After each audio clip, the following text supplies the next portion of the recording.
Hey guys, a lot of people have been interested in NAT shipping tanker ships because there's a lot of oil around and there's nowhere to store it. So everybody's been going crazy with NAT. I just thought I'd share my thoughts on it, whether you should buy it right now or stuff like that. So a lot of people I've seen on YouTube, they're buying with the idea that there's going to be a ton of oil and it's going to be needed to be put somewhere, and these tanker companies can charge a lot of money to store. And that may be true, but what I try to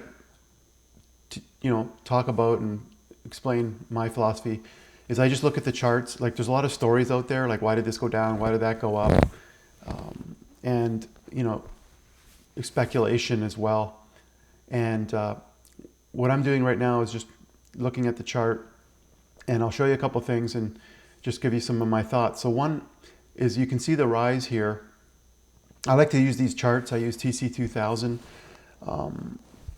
I used to just bias something based on what was on the news or what I thought was going to do well.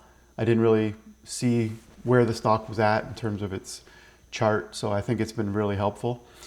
So you can see the uptrend here, and what happens is it kind of goes parabolic in a sense. It starts to curve up quite a bit, and you see this big, what they call a wick here above the candle. So these are candles, and that means that the price went way up to here and then it got pushed down, way down to here at the close of the day, and that was last Tuesday on to 28th, so about a week ago. So when you start to see stocks start to curve up like really steeply, you can be sure that it's probably going to come back down. And the other thing you notice is there's a gap here. So this, and between here and here, actually it goes way up to here. So the open was up here. So you can see when things are starting to gap in between days, it shows energy, but you can also start to watch for a drop. One other thing is when you have something going up quite a bit in one day. So if you look, well, it's not a huge amount, but it's 12%. You can switch to a shorter time frame, say 15 minutes, and you can sort of see when it's starting to come down below like the 8 EMA, which is the moving average for 8 days exponential. And that sort of sets the trend back down. So if you want to try to catch it a little bit closer, and you can see there's still a wick here, so you can go down to say 10 minutes and see what happens here.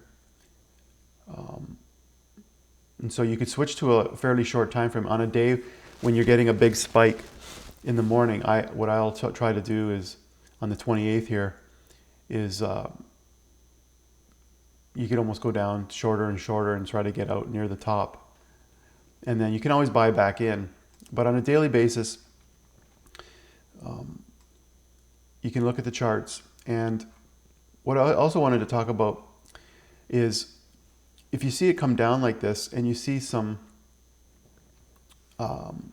positive candles, these are pretty small, but you see a few that are sitting here flat, and it might be tempting to get in at that point because it's come down and it looks like it's going to swing back up. But you can see here yesterday that it dropped, and today, I'm not predicting what's going to happen in the future, but what I try to notice is the slope of these moving averages, is the price moving up like this in an up curve like that. So you want to get on an uptrend like that.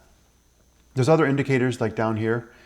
I'm not going to get into today, but it's like kind of like a MACD. You see the momentum moving up when this price went up here.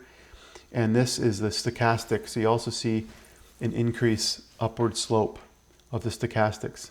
So when the stochastics are sloping down, you've got this down slope. And same with here, it's kind of slow going down. So you try to get things on the upswing. So I would definitely wait for things to swing back up. And you can see this moving average, the 8 and the 3 are sloping down. And you'd want to see them come back up. So if you're going to try to get back in, that's a better time in my opinion. But it's uncertain right now. You've got people going back to work, hopefully economy opening up, and that might start burning through some more oil. So with coronavirus plays, you have to be a little bit careful. Like, are these going to be short-lived, or are they going to go on longer? Like with at-home medicine and Zoom video and things, it might set the tone for future, trends, like where that is more common. But on the other hand, things could just go back. So some stuff that people were using during the quarantine, they may not become permanent services. They might just go back, and people go back to restaurants and things like that. So we'll see what happens, but the best thing to do is try to just play the current action on the chart. And right now, this looks like a downtrend. One other thing, this candle is kind of a shooting star. So when the things go up and it pushed right back down, that's kind of a shooting star. It's a negative sign for a reversal. And, we'd have to see something that would indicate a reverse in sentiment back upwards again. So just wanted to talk about that, and good luck with that. Talk to you guys later.